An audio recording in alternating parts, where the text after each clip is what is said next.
warahmatullahi wabarakatuh. Bertemu lagi di pelajaran fikih. Materi pembelajaran fikih hari ini kita akan membahas tentang tata cara penyembelihan hewan kurban, pembagian dan pemanfaatan daging kurban, hikmah penyembelihan kurban. Tata cara penyembelihan hewan kurban.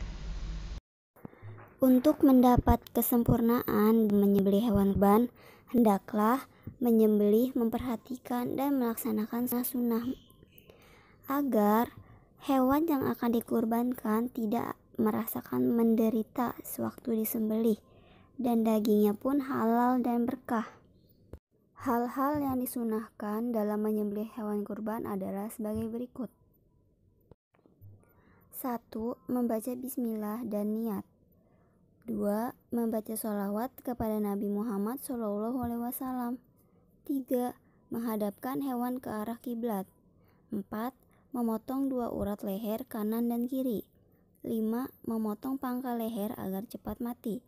6. Menggunakan pisau potong yang tajam. 7. Membaca takbir selama penyembelihan berlangsung. 8.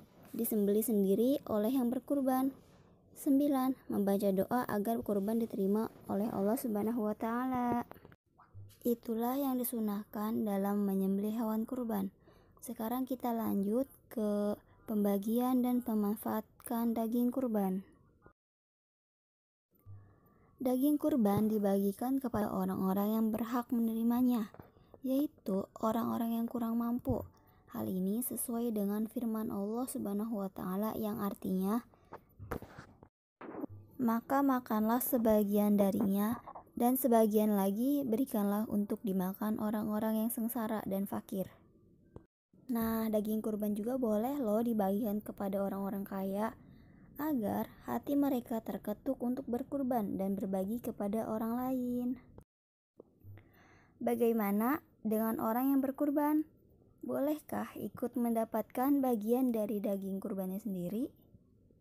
Tentu saja boleh, asalkan tidak lebih dari sepertiganya. Hal ini sesuai dengan hadis Nabi Muhammad SAW yang artinya, simpanlah sepertiga daging itu dan sedekahkanlah yang sisanya. Hadis riwayat Abu Daud. Apakah daging hewan kurban itu boleh dijual?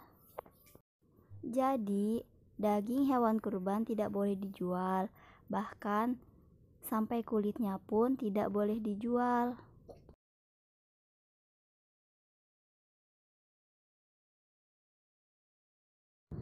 Hikmah penyembelihan kurban. Apa sih hikmah berkurban itu? Hikmah berkurban itu banyak, yuk kita simak. Pertama, sebagai bentuk syukur kepada Allah Subhanahu wa Ta'ala atas segala nikmat dan anugerahnya. Hal ini sebagaimana firman Allah Subhanahu wa Ta'ala sebagai berikut. Bismillahirrahmanirrahim. Liyazkuru smallahi ala ma razaqahum min bahimatil an'am. Yang artinya, agar mereka menyebut nama Allah atas rezeki yang dikaruniakan Allah kepada mereka berupa hewan ternak.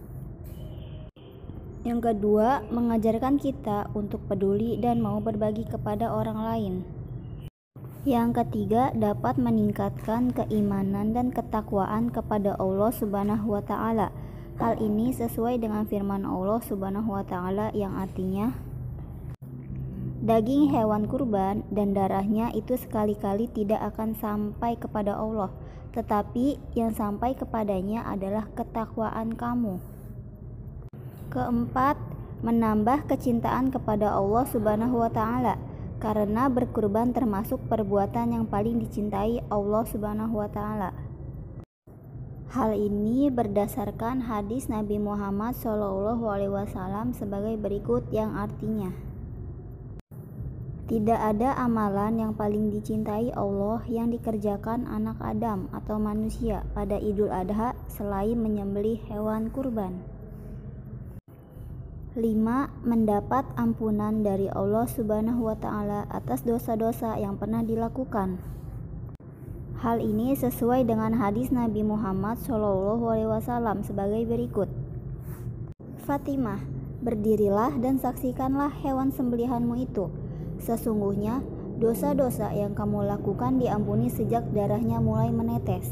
Hadis riwayat Abu Daud dan At-Tirmizi. Yang keenam, mendapatkan pahala yang besar dari Allah Subhanahu wa Ta'ala.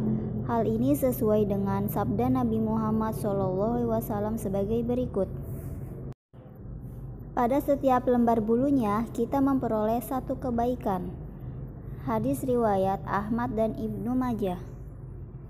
Yang terakhir, mendapat kesaksian dari hewan kurban kelak pada hari kiamat.